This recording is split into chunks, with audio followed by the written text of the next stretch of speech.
रेत से कांच कैसे बनता है? दोस्तों, आपने कांच का बहुत सारा सामान देखा होगा। आपके घर में भी बहुत सी ऐसी चीजें होंगी जो कि कांच की बनी हुई होंगी। कांच इतना नाजुक होता है कि जरा सी ठोस लगने से ही या तो टूट के बिखर जाता है या फिर उसमें दरार आ जाती है। लेकिन आखिर ये कांच बनता कैसे है? ऐसी क्या चीज होती है जिससे कि कांच को बनाया जाता है? आपको जानकर हैरानी होगी कि रेत से कांच बनता है। जी हाँ दोस्तों, आप सही सुन रहे हैं, रेत से कांच को बनाया जाता है। लेकिन ये कोई मामूली रेत नहीं होती है। तो आखिर ये कौन सी रेत होती है? आज के इस वीडियो में हम जानने वाले हैं कि वो कौन सी रेत होती है जिससे कि कांच को बनाया जाता है और किस प्रकार से रेत से कांच को बनाया जा सकता है। इसका पूरा प्रोसेस हम आपको आज के इस वीडियो में बताने वाले हैं। तो बने रहिए हमारे साथ इस वीडियो के अंत तक, क्योंकि इसमें हम आपको दिखाएंगे छोटे से छोटे स्टेप कांच बनाने की, वो भी रेत से। चलिए बिना देर किए वीडियो को शुरू करते हैं। पर दोस्तों, वीडियो शुरू करने से पहले मेरी आप सबसे रिक्वेस्ट है कि अगर आपने हमारे चैनल को अभी तक सब्सक्राइब नहीं किया है तो इसे अभी कर लें। साथ ही इसके बगल में लगे उस बेल आइकन को भी जरूर ऑन कर लें, ताकि हमारी इसी तरह के वीडियोस की नोटिफिकेशंस आप तक सबसे पहले पहुंचती रहें। तो चलिए शुरू करते हैं। जैसा कि हमने आपको बताया दोस्तों, कांच सिर्फ रेत से ही बनाया जा सकता है। लेकिन ये रेत एक ऐसी रेत होती है जिसमें सिलिका की मात्रा बहुत अधिक होती है। ऐसी रेत जिसमें सिलिका की मात्रा 99% होती है, उसी से कांच को बनाया जा सकता है। इसके साथ ही इसमें और भी कुछ ऐसे तत्व मिलाए जाते हैं जिनकी मदद से कांच बन के तैयार होता है। इन सभी सामग्री को एक भट्टी में 1500 डिग्री सेल्सियस पे पिघलाया जाता है। फिर इस आग में पिघले हुए लिक्विड से कोई भी आकृति बनाई जा सकती है। दोस्तों, कांच का हमारे जीवन में कितना महत्व है ये तो हम इसी बात से समझ सकते हैं कि सुबह उठते ही सबसे पहले हम आईना देखते हैं। हमारे घर में ऐसा बहुत सा सामान है जो कांच से बना हुआ है। हमारी खिड़की, दरवाजों में लगे कांच, हमारे घर में रखी डाइनिंग टेबल, हमारे कमरे में लगा आईना, यहाँ तक कि हमारे मोबाइल की स्क्रीन भी कांच की बनी होती है। लेकिन उसके बाद भी हमें आज तक नहीं पता था कि कांच रेत से बनाया जाता है। तो चलिए अब हम आपको बताते हैं वो प्रोसेस जिसके द्वारा रेत से कांच को बनाया जाता है। ऐसे दोस्तों, कांच बहुत प्रकार के होते हैं, लेकिन सबसे ज्यादा दो तरह का कांच उपयोग में लाया जाता है। पहला कांच होता है ट्रांसपेरेंट ग्लास, जो कि हम घरों में इस्तेमाल की जाने वाली चीजों में उपयोग में लाते हैं, जैसे कि कांच की बोतल, बर्तन, ग्लास, खिड़की, दरवाजों में लगे ग्लास आदि।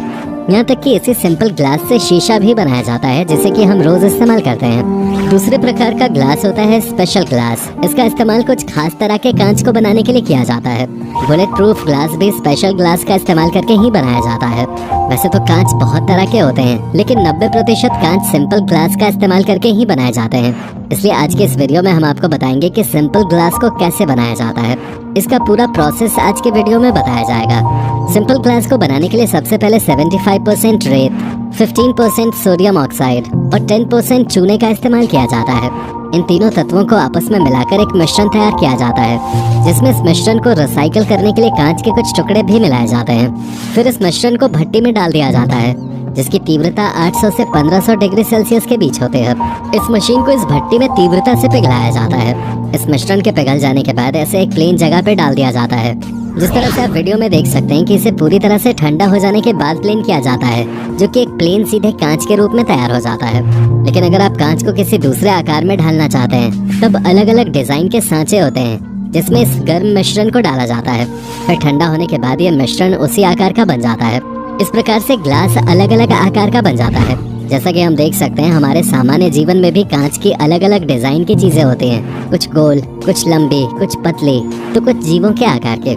इन सबको इसी प्रकार के सांचे में डालकर डिजाइन दिया जाता है। हम हर रोज ही कांच की पता नहीं कितनी चीजें देखते हैं, लेकिन हमने कभी नहीं सोचा होगा कि ये सब रेत से बनता है। दोस्तों, हम आपको बता दें कि कांच के बने शीशे 3 तरह के होते हैं। पहला पारदर्शी शीशा, जिसके आर पार देखा जा सकता है। दूसरा अपारदर्शी शीशा, जिसके आर पार नहीं देखा जा सकता। और तीसरा अल्प पारदर्शी शीशा, जिसके आर पार थोड़ा बहुत दिखाई देता है। शीशा बनाने के लिए कांच को लटाकर रोबोटिक सिस्टम द्वारा कन्वेयर बेल्ट तक पहुंचाया जाता है, जिसके बाद पानी और ऑक्साइड से इसकी सफाई की जाती है। साथ ही गर्म पानी के इस्तेमाल से भी इसकी सफाई की जाती है। इसके बाद कांच पर कोटिंग की जाती है और लिक्विफाइड टिन चढ़ाया जाता है, जिससे कि कांच का पिछला हिस्सा तैयार हो जाता है। इसकी वजह से कांच पर सिल्वर आसानी से चिपक जाता है। सिल्वर को लिक्विड फॉर्म में कांच पर चढ़ाया जाता है, जिसमें कुछ और तत्व भी शामिल किए जाते हैं और कुछ केमिकल भी उपयोग में लाए जाते हैं, जिससे कि सिंपल कांच आईने में तब्दील हो जाता है। इसके बाद इस पर कॉपर की डबल कोटिंग की जाती है, जिससे कि कांच काफी मजबूत हो जाता है और लंबे समय तक चलता है। इसके बाद इसे ड्रायर में रख दिया जाता है सूखने के लिए, जहाँ तापमान होता है 31 डिग्री सेल्सियस। इसके बाद इसके पीछे की तरफ एक पेंट किया जाता है, साथ ही उसे मशीनों की सहायता से सुखाया जाता है। कुछ कंपनियां इसके लिए कांच के पिछले हिस्से पर कोटिंग भी करती हैं। इसके बाद इस तैयार हुए कांच को अलग अलग आकारों में डिमांड के हिसाब से कट करके रख दिया जाता है। साथ ही इसमें अलग अलग तरह के डिजाइन भी शामिल किए जाते हैं। एक तैयार हुए कांच को वैसे तो कई तरह के डिजाइन या कटिंग दी जाती है, लेकिन जो सबसे ज्यादा इस्तेमाल की जाती है उस टेक्निक का नाम है स्वचालित झटका मोल्डिंग। दोस्तों आपको बता दें कि इस तकनीक का इस्तेमाल जार, बॉटल, ग्लास आदि बनाने में किया जाता है। इसके लिए सबसे पहले कांच की पिघली हुई सामग्री को एक खोखले सांचे में भर दिया जाता है। ये सांचा किसी भी आकार का हो सकता है। इस सांचे की आंतरिक सतह पर वही आकार होता है जो कि हम कांच को देना चाहते हैं। इसमें हम पिघले हुए कांच को सांचे में डालते हैं, तब मोल्डिंग होना शुरू हो जाती है। फिर मोल्डिंग के बंद होने का इंतजार किया जाता है।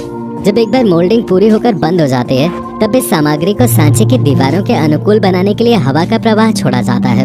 जब पिघला हुआ कांच ठंडा हो जाता है, तब सांचे को खोलकर कांच के सामान को बाहर निकाल लिया जाता है। और जैसा कि सांचे का आकार होता है, वैसे ही आकार में कांच बनकर बाहर आ जाता है। दोस्तों कांच का आविष्कार मिस्र में लगभग 2500 साल ईसा पूर्व किया गया था। पहले इसका इस्तेमाल साज सज्जा की चीजों में किया जाता था, लेकिन उसके बाद कांच के बर्तन भी बनाए जाने लगे। उसके बाद पहली बार 1835 में आधुनिक शीशे भी बनाए गए, जिनका इस्तेमाल हम कांच के रूप में करते हैं। इसका आविष्कार एक जर्मन वैज्ञानिक ने किया था। जर्मनी में ही सिल्वर लेयर वाले कांच का इस्तेमाल पहली बार किया गया था, जिसे कि आज पूरी दुनिया उपयोग में लाते हैं। तो दोस्तों आपने देखा किस तरह से रेत का इस्तेमाल करके कांच बनाया जाता है। ये एक अनोखी सी बात लगती है, क्योंकि रेत को देखकर कोई भी ये नहीं कह सकता कि ये कांच भी बना सकते हैं। लेकिन हमने आज के वीडियो में आपको पूरा प्रोसेस बताया कि किस तरह से रेत के साथ कुछ और केमिकल मिलाकर कांच को बनाया जाता है।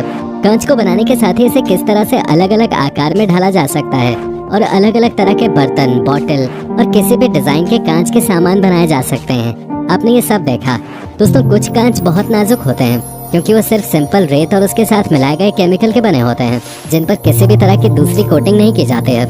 लेकिन कुछ कांच बहुत मजबूत होते हैं, क्योंकि उनमें रेत के अलावा भी कुछ ऐसे केमिकल्स डाले जाते हैं और बनने के बाद उन पर कुछ ऐसी कोटिंग की जाती है जिससे उन्हें मजबूती मिलती है। तो दोस्तों आज की वीडियो आपको कैसी लगी कमेंट बॉक्स में जरूर बताइएगा। दोस्तों उम्मीद है कि आपको ये वीडियो पसंद आई होगी। अगर आपको ये वीडियो पसंद आई हो तो इसे लाइक और अपने सभी दोस्तों और रिश्तेदारों के साथ